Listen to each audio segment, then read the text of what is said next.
Hello everyone, this is part 2 of our vocabulary session. Part 1 में हमने ये सारे वर्ड्स डिस्कस किए थे और लिंक मैंने डिस्क्रिप्शन बॉक्स में अटैच कर दिया है, आप जाके देख सकते हैं। तो आइए शुरू करते हैं हमारी ये सीरीज़।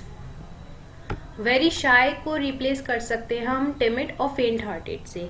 अब बचपन में क्या होता है कि बच्चों को जब उनकी मम्मियाँ स्ट्रेंजर से, गेस्ट से और कुछ भी बड़े लोगों से मिलवाती है तो वो बेचारे दुपक के पीछे छुप जाते हैं और वह शाय बिहेवियर करते हैं, शर्माते हैं। ठीक है, तो एक एग्जाम्पल है, she is very timid and shy when meeting strangers. अभी लड़की को क्या बहुत ज़्यादा शर्म आती है जब भी वो अनजाने लोगों से मिलती है। दूसरा है अपना फेंट हार्टेड। अब जिन लोगों में कॉन्फिडेंस की कमी होती है, जो करेजियस नहीं होते, उन सब के लिए हम यूज़ करते हैं फेंट हार्टेड। ठीक है, एग्जाम्पल देखते हैं। The sport of river rafting is not for those who are faint hearted. अब जो रिवर राफ्टिंग है उसमें क्या कमज़ोर दिल वाले और जिनमें थोड़े कॉन्फिडेंस की कमी है वो लोग उसको नहीं कर पाते हैं। तो यही एग्जाम्पल में हमने देखा है कि फेंट हार्टेड का मतलब क्या होता है, जिनमें लैक ऑफ कॉन्फिडेंस होता है, और दूसरा क्या, जो करेजियस नहीं होते। दूसरा हमारा वर्ड है वेरी शॉर्ट। इसको हम रिप्लेस कर सकते हैं ब्रीफ, कंसाइज और लैकोनिक से। अब ब्रीफ आपने क्वेश्चन पेपर में कई बार देखा होगा, like give your answer in brief, है ना। लेकिन इसका हम दूसरा एग्जाम्पल कैसे यूज़ कर सकते हैं वो देखते हैं, एक टाइम ड्यूरेशन के लिए। तो यहाँ पे क्या है, एक लड़की के रेस्ट कर रही है अपने सर को झुका के। She wrapped her arms around her knees and close her eyes for a brief rest. अब यहाँ पे ब्रीफ रेस्ट का मतलब क्या होगा, एक छोटे समय के लिए, छोटे समय अंतराल के लिए उसने रेस्ट करने के लिए क्या किया है, अपना फेस अपने नीज के अंदर रैप कर लिया है और रख लिया है। दूसरा है कंसाइज। कंसाइज का मतलब भी क्या होता है कि स्पष्ट और छोटे शब्दों में या कम शब्दों में अपनी बात को कह देना। इसमें क्या, एक टीचर है वो अपने स्टूडेंट्स को इंस्ट्रक्शंस दे रही है कुछ। She gave them clear and concise instructions, मतलब उसने स्पष्ट और छोटे रूप में संक्षिप्त इंस्ट्रक्शंस अपने बच्चों को दिए। नेक्स्ट हमारा वर्ड है लैकोनिक, और ये बहुत इंपॉर्टेंट है और एग्जाम्स में भी बहुत बार पूछा जाता है। अब इसमें आपको क्या दिख रहा है, एक हस्बैंड है और एक वाइफ है, और वाइफ लगता है हस्बैंड में बहुत ज़्यादा गुस्से में चिल्ला रही है, और हस्बैंड ने उसी टाइम बुद्धिमानी दिखाई और उसका कितना लैकोनिक आंसर दे दिया, बहुत संक्षिप्त में आंसर दे दिया, yes dear. Okay, the wife was yelling at the husband so he gave her a laconic answer. उसने क्या इतनी कम शब्दों में अपनी बात को निपटा दिया और झगड़ा खत्म भी कर लिया। उसने क्या दिया, लैकोनिक आंसर दिया, बहुत ही संक्षिप्त में अपनी बात कह दी, laconic comment.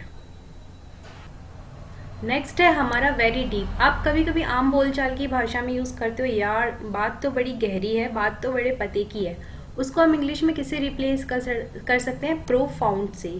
Profound, it is a profound thought and I believe an irrefutable one. Irrefutable one का मतलब होता है जिसका हम खंडन नहीं कर सकते। ठीक है, मतलब ये बहुत गहरा विचार है, सोचनीय विचार है और मैं इसका खंडन नहीं कर सकता। तो प्रोफाउंड का मतलब क्या होगा, बहुत गहरा विचार। ठीक है, his knowledge of history is profound. अब हम यहाँ पे किसी सब्जेक्ट के बारे में भी इसका एग्जाम्पल ले सकते हैं। अगर हमें बताना है किसी का विषय इतना ज़्यादा स्ट्रॉन्ग है, यानी कि उसकी नॉलेज क्या डेप्थ में है, बहुत ज़्यादा गहरी है, तो हम क्या बोल सकते हैं, यहाँ पे भी हम प्रोफाउंड वर्ड का यूज़ कर सकते हैं। नेक्स्ट वर्ड है हमारा वेरी अनोइंग। इसको हम रिप्लेस करते हैं एग्जॉस्पिरेटिंग से और इन्फ्यूरिएटिंग से। अब इस पे ध्यान देना, इसको एग्जॉस्पिरेटिंग नहीं पढ़ते, इसको पढ़ते हैं एग्जॉस्पिरेटिंग। ठीक है, इसमें एग्जाम्पल जैसे कई बार हम किसी एग्जाम की प्रिपरेशन कर रहे हैं और बहुत दिनों तक हमें सफलता नहीं मिलती तो हम चिड़चिड़ाने लगते हैं, क्या हम अनोइंग नेचर के हो जाते हैं। तो the lack of progress was rather exasperating for all of us. मतलब क्या, जब हमारी प्रगति रुक जाती है तो हम क्या हो जाने लगते हैं, चिड़चिड़ाने लगते हैं। ठीक है, दूसरा है अपना इन्फ्यूरिएटिंग। इसका मतलब भी क्या होता है, चिड़चिड़ाना ही होता है। The CEO was infuriated when he saw the fictitious news piece insulting his company. Fictitious का मतलब होता है काल्पनिक। तो क्या हुआ, जब CEO ने न्यूज़पेपर में देखा कि उसकी कंपनी के बारे में काल्पनिक इंसल्ट की गई है तो वो क्या हो गया, चिड़चिड़ा गया, अनॉयड हो गया, और क्या हो गया, इन्फ्यूरिएटेड हो गया, चिड़चिड़ाने लगा, उससे क्या हो गया, गुस्सा आने लगा। अगला है हमारा वेरी हैप्पी, और इसको हम रिप्लेस कर सकते हैं एक्सटैटिक से और इलैटेड से। ठीक है, एक्सटैटिक का मतलब भी क्या होता है, बहुत खुश हो जाना होता है। She was ecstatic about her new job, मतलब ये तो खुशी की बात है ही। तो हम क्या कब यूज़ कर सकते हैं, कभी भी अपनी खुशी को जब हम एक्सप्रेस करना हो तो हम वेरी हैप्पी की जगह यूज़ क्या कर सकते हैं, एक्सटैटिक। दूसरा है she was elated upon learning that she had been accepted by her first choice of college. तो इलैटेड का मतलब भी क्या हो जाता है, बहुत प्रसन्न होना और बहुत खुशी से झूमना। So this is all for this video. अब आपको सिर्फ इन शब्दों की बहुत बार प्रैक्टिस करनी है और you can follow us on the social media platform. Thank you.